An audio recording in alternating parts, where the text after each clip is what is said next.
The year is 1940. Europe is at war. Nazi Germany, under the iron fist of Adolf Hitler, has unleashed its blitzkrieg across the continent. Poland, Denmark, Norway, the Netherlands, Belgium and France all have fallen before the Nazi war machine. The world watches in horror as the shadow of tyranny stretches across Europe.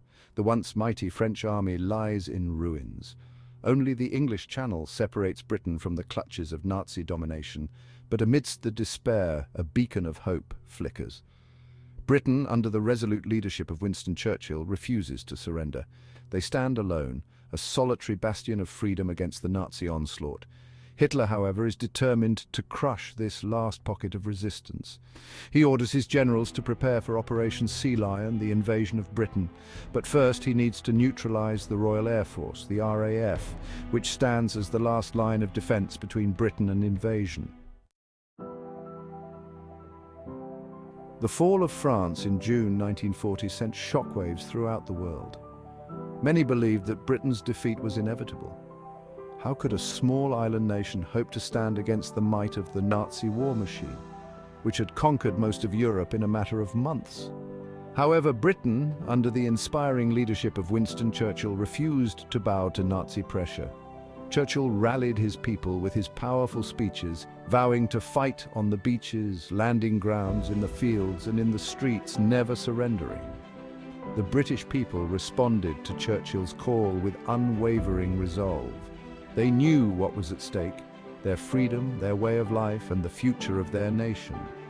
They were determined to resist Nazi aggression, whatever the cost. The Battle of Britain was not just a battle for territory, it was a battle for survival, for the very soul of a nation. The fate of Britain, and indeed the free world, hung in the balance. Across the English Channel, the Luftwaffe, Germany's formidable air force, was amassing its forces for the coming battle. Led by Hermann Göring, one of Hitler's most trusted lieutenants, the Luftwaffe was confident of victory. Göring boasted that he could crush the RAF within weeks.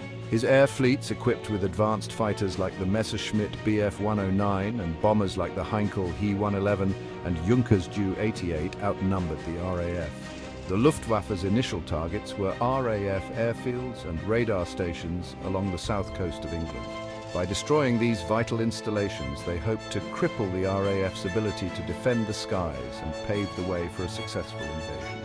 The stage was set for a clash of titans, a battle that would determine the fate of nations. The outcome of this aerial confrontation would have profound implications for the course of the Second World War and the future of Europe.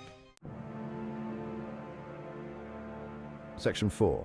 The few guardians of the sky standing against the Luftwaffe onslaught were the pilots of the Royal Air Force, immortalized by Churchill as the few. These brave men, many of them still teenagers, came from all walks of life. They were seasoned veterans and fresh-faced recruits, hailing from Britain, its Commonwealth nations and occupied Europe. They shared a common purpose: to defend their homeland from tyranny. They were a diverse group, united by their courage and their determination to protect their homeland.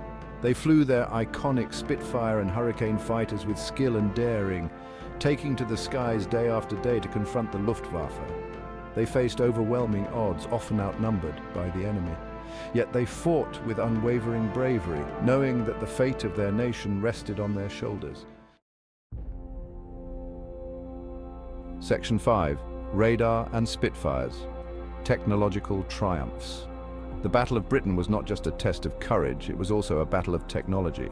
Two British innovations proved crucial in tilting the scales in favor of the RAF radar and the Spitfire fighter plane. Radar, still in its infancy, gave the RAF a crucial advantage: early warning.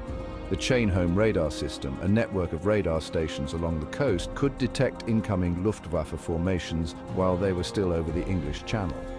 This early warning allowed the RAF to scramble its fighters and direct them to intercept the enemy, maximizing their efficiency and minimizing their response time. The Supermarine Spitfire, with its iconic elliptical wings and powerful Merlin engine, was more than a match for the Luftwaffe's Messerschmitt Bf 109.